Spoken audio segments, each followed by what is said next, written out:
Hello everybody, this is Dimitri, cryptoparadise.consulting.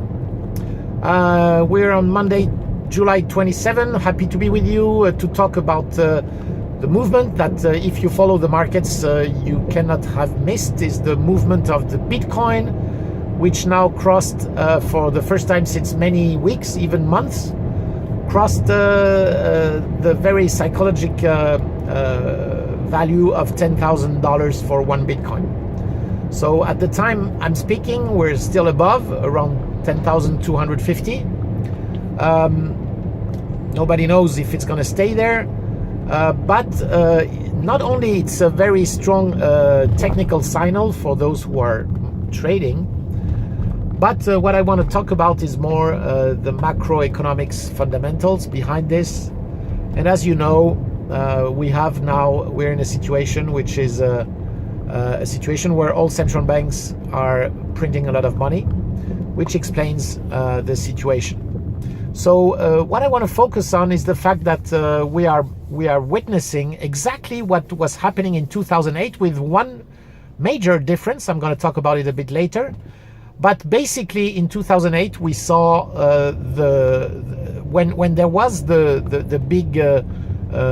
big fall of the markets, we saw the dollar rally very strongly. We saw not the Bitcoin, sorry, this didn't exist at that time. We saw gold, which also collapsed very quickly in 2008 when the markets went down. And exactly the same happened in March, when we saw the big day when all the markets collapsed. We saw a big collapse in gold and Bitcoin, actually. The thing what happened after in 2008 is that very quickly the dollar started to lose its value against major currencies, especially against euro. And we saw a euro dollar going all the way up to 1.6. For those who remember, it was quite an amazing thing, $160 for 1 euro. So it really moved a lot at that time. What we're seeing now today is the dollar was at 105 against, so it was a 1 euro for $105. We were almost at parity about 3 months ago, even 2 months ago. And the movement is now exactly the same as in 2008. We see the dollar's collapse, not only against real assets, but even against other currencies. And now at the time I'm speaking, we're now at 1.17 dollar for 1 euro. We were at 105 about 2 months ago, even a month and a half ago. So it's a big movement. Now, I was talking about a big difference with what happened in 2008. Yes, there is one major difference, is the fact that in 2008 we had a situation where the only big money printer was the Federal Reserve. Other central banks were much more conservative, especially the European Central Bank. Under German influence, they were absolutely refusing to print anything. So we had a situation where it made a lot of sense to see a big revaluation of euro against dollar.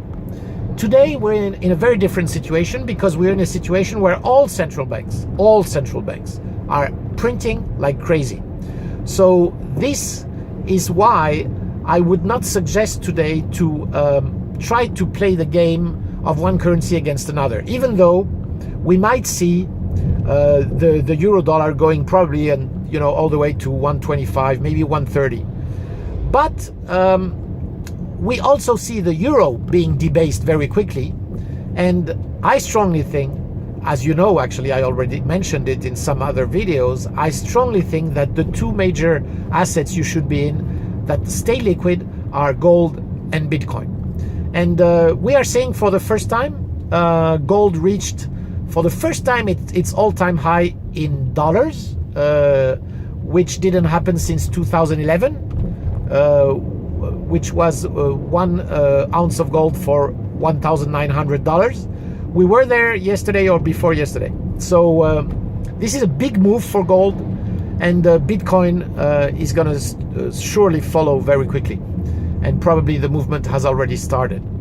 So that's it. Just wanted to point this out. If you like those videos, you can of course subscribe to my YouTube channel, and also on my website, cryptoparadise.consulting. Bye-bye.